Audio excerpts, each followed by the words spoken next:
With his world record run at the season opener, Clay Millican proved he was ready to win his third straight IHRA Top Fuel title. But last week in Canada, it took a little luck as he pedaled his way past Jack Ostrander to get to the finals. Is Clay made of stone, or can he be crushed? We'll find out as the IHRA stars of Top Fuel join the most competitive field of pro mods ever to rock Richmond. We've got them both, Pro Modify and Top Fuel. The IHRA is next.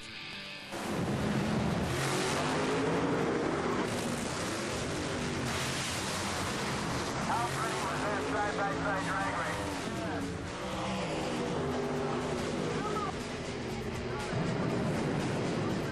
Welcome, ladies and gentlemen, to Virginia Motorsports Park for the Hooters IHRA Drag Racing Series AC Delco Nationals presented by Chevrolet. Hi, everyone. I'm Ken Stout. No. That's not me. Up. That's better. I'm Ken Stout, standing alongside my colleague, Jim Marchison. And what you just saw was Sparky, the Radiac Maniac. He's the proud mascot of Mitch Stott's Pro Modified team. We're going to have quite a battle here today in Richmond. For starters, we'll kick things off with Top Fuel, and then, of course, we'll have this class of Pro Modified. Last week at Grand Bend, Mitch Stott, who's been talking trash all year long, met a re-energized Mike Janis in the semis. Janis went on to victory and shocked Stott, who lost the points lead. In the final, Canadian Al Billis, taking that Canadian pride, went up against Janis, took the victory for Canada, and tied the points lead going into Richmond. Things changed drastically, though, in Richmond as we lost 2 rounds of qualifying. Saturday was a complete washout. Some big names were left out of the field, including our new points leader, Al Billis. It's definitely disappointing, you know. You're on a high, but after winning the race. But, I mean, these cars are fussy. The class is tough, and we only had 2 qualifiers, and we had one of those $10 parts break on the last lap, which cost us the run, which we would have gotten in on, and that's the way it goes. There's no question that these guys definitely need more than 1 or 2 looks at this track to get that very important clutch setup inside of the car. Another class that also needs it to get that clutch setup right would be Top Fuel. And with more on that, let's go to the third member of our team, Kathy Fisher. Kathy? The Top Fuel field is set. Clay Millican in a very familiar spot at number 1, but look out, Roger Dean and his team qualified at number 2. But that all came from Friday. Lots of rain on Saturday. We're not exactly sure what's going to happen today because of that rain. Water actually gets underneath the rubber on the concrete surface of the track. They've had to scrape all of that off. That's taking it pretty much right back down to the bare concrete. What does that mean for the Top Fuel drivers? There's no rubber out there, and it's going to cause problems with the traction. So they're not exactly sure how to set things up for the cars. It could prove very interesting for round number 1 of Top Fuel. She's exactly right, Jim. That's it. And a couple of things happen here. When these guys go down the track, they put some rubber on the track, so the track kind of comes to them as they get data from the track. They kind of come together. They merge together, if you will, as they get a little more data from the car, and, of course, the track comes to them a little bit. Yeah, 2 guys didn't make the field. Grant Flowers, our runner-up at Grand Bend, and 18-year-old Josh Starcher. They didn't get the track time. They didn't qualify. They're not in the show.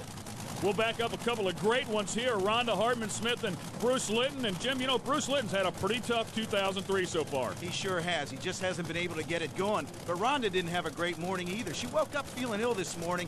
She went to the hospital. They checked out a tingling in her arm. Everything checked out okay. And her and husband John Smith are back. But that's got to weigh heavily on your mind. But she's tough. She's in the Fram car. With one look at the track, these 2 qualified number 4 and number 5 as close as they get on the ladder. Here we go.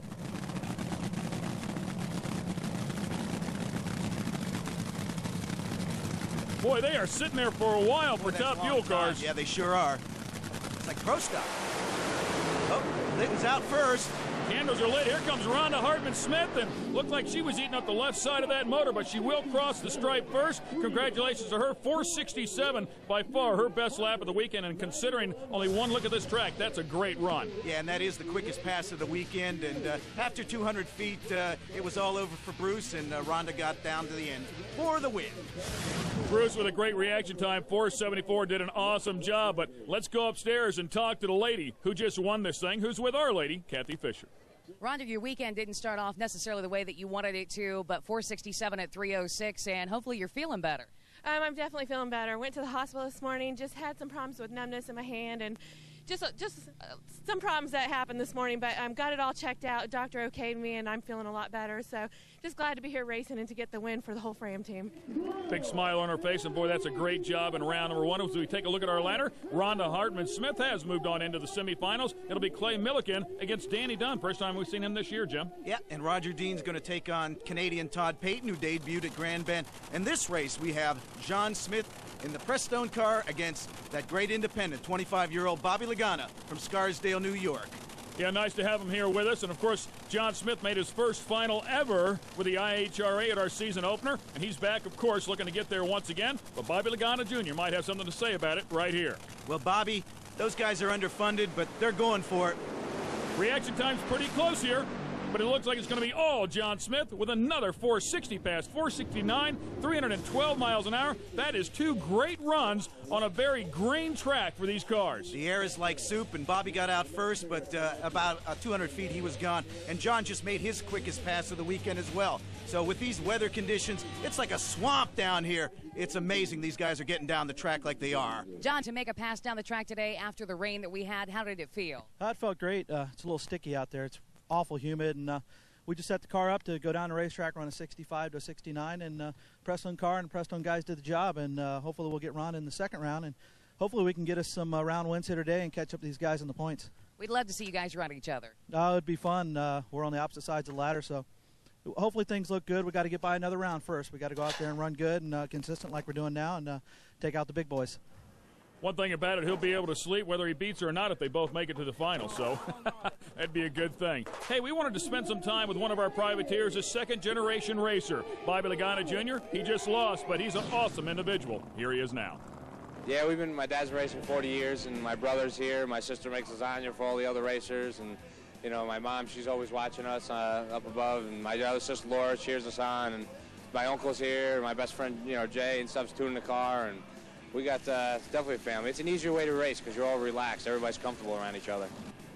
When I was 18, we decided, you know what, instead of getting super comp and alcohol and stuff, let's just get in the top fueler and race. And so I got my license when I was 18 and raced for 2 years. And then we went up to Rochester one day, and I actually had a real bad wreck and destroyed the car. And 8 months later, after all rehab and stuff, we got the car back together, and this is all a brand new car and all new motor parts, and we're back better than ever, and it's just to show everybody we're not here to give up. We're here to make it. We had blown up our motor in Rockingham, and we had no more motors. So Peter Lehman of Werner comes over and says, you know, Bob, I got a couple of motors, and he knows that we have a very tight budget. And I said, well, it might take me a while to, you know, finish paying it off and stuff. And he says, well, he goes, I'll take some money as down payment. He goes, but because I want a pan of lasagna at every single race you come to.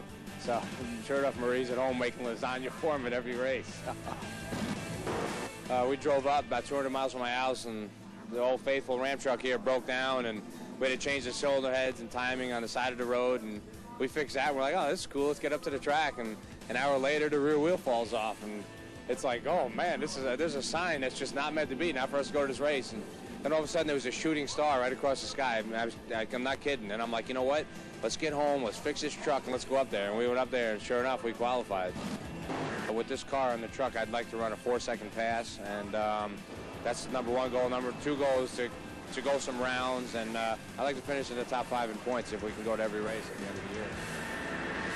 Great guy, Bobby Lagana. He loves his Jets, he loves his Yankees, and the chicks dig him. In fact, he was on the Warner Brothers show Eliminate, and he won the deal. So, ladies, he's available. Well, despite the bad weather, everybody's having a lot of fun when we come back. The Hooters IHRA Drag Racing Series from Virginia is being brought to you by AC Delco. When the right way is the only way, choose AC Delco. All make, all model parts. We're going to pick up the action here, continuing on with round number 1 of Top Fuel. This time, it'll be Todd Payton, and he'll take on Roger Dean. Yeah, Todd debuted this car, an all-Canadian effort, last week at Grand Bend, went around, and hopes to become a regular fixture on the Hooters series. He's got some sponsorship now from Crosby Industrial, and he's going for it. He'll line up alongside Roger Dean, who qualified number 2. Roger out of Webster Springs, West Virginia. Great qualifying effort. Of course, when you qualify number 2, you get the advantage of running somebody who qualified a little bit slower, and Todd Payton qualified down in the number 7 spot. Of course, Todd, former funny car champion in alcohol, also ran a fuel funny car, but he's got a chance here to get his first win, Jim. Yeah, the Dean machine is running real well. Roger's 51 years old, and you know what he does when he's not drag racing? He's an insurance salesman, so he needs some insurance right now against Peyton. From one end of the spectrum to the other, man. Let's listen to the sound of Top Fuel. Oh, Roger Dean gets out on him. Look at that light, 472. Oh, man! Fireball! Big ball of fire, but it's Todd Payton who crosses the stripe first. 5'10", 264 miles an hour as he drove back around him. Great effort there for Todd Payton. But boy, talk about a fireball. Take a look at this, Jim. This is somewhat incredible. They're coming down at about 1,000 foot. Boom! Boom! Fire! And there's going to be some serious damage to that car. Take another look at it here. You can see Roger Dean gets out pretty nicely. Watch the left side of this motor. You see the flames starting to mix up, and then, boy, it just all takes a real ugly turn. He'll climb out of it, though. Looks like he's A-OK, and those guys will have a lot of work to do, though, before they come back to the semifinals. But he's got to be happy as he wins his first round ever in Top Fuel. Boy, this thing is toasted, and I mean, they've only got 90 minutes to turn this thing around, so they're going to have to rush back to the pits, take this one out, put a new bullet in, and go from there, or repair the one they have. They may not have another one. We'll go back, and now we take a look at the reigning two-time Top Fuel champion, Clay Millican, and the Werner team, poised and ready to go as they clean off the back tires, and he'll line up alongside Danny Dunn, and first time we've seen Danny here in 2003. It's good to see Danny back. He campaigned several years back, took a little break. He's in the construction business and actually owns an IHRA drag strip in North Wilkesboro, North Carolina. It's good to have him back. I got an email from him the other day, and he was just talking about how he loves to race, and it's great to have him back. Whoop, they're off. Here we go. The better of the two lanes goes by 1,000th of a second to the champ, and he'll also get the win here. 471, 300 miles per hour. He'll line up alongside Rhonda Hartman-Smith, and it'll be Rhonda Hartman-Smith who has lane choice going into the semifinals. There's crew chief right there, Mr. Clover, and talking to his driver, no doubt about it, and says, great job, and we'll move on to the next round. Here's another look at it. I'll tell you, the flames, Jim, just look perfect, running right on down through there. No holes out, and it's not as easy as it looks. Clay says, we've been thrown into the fire. We had the flood at the shop. We have Rhonda and John here. It's going to be tough. Let's go to Kathy at the top end. Clay, 471, 300 miles an hour, going against Rhonda in the next round, and she's going to have lane choice. How about that? I'll tell you what, I'm glad those people are here. You know what? Those guys, they do a great job. But Werner Enterprises, boy, we got another round win. We move one round closer to the end of the year thing. It's all about the points. I keep saying that over and over and over. But you know what? Werner Enterprises is moving into the next round. Lane choice, you know what? Right now, it's such a crapshoot out there. Who cares? You know, it don't matter. I mean, of course, everybody that don't have lane choice say it doesn't matter. And my Werner Enterprises boy, Mike Clover, Peter Lehman, they just move us into the next round. I don't care about lane choice right now. That's Mike's problem right now. So all I got to do is cut the light, step on the gas, and see what happens. He doesn't care about lane choice. He's Clay Millican. Todd Payton got a win in that right lane. I'm sure they'll find a way down through there. Just part of the large crown here at VMP this weekend. The racers and fans all love this track. It's well prepared and a great place to come. Let's talk to Brian Pierce. The people that come into Virginia Motorsports Park as part of the IHRA, the fans, the racers, the crew, the workers, the economic impact in the community, it all makes a difference into the Petersburg, Colonial Heights, Tri-City area. We groom the park and get it ready, and we peak when this event comes to town so that the park looks its best for our customers, the racers, and everybody that comes out to visit and see all the action in between the two guard walls. Great track, no question about it. When we come back, we'll leave the blowers on them, but we're going to add some doors. That's right. It's time for Pro Mod. You don't want to miss it. Woo!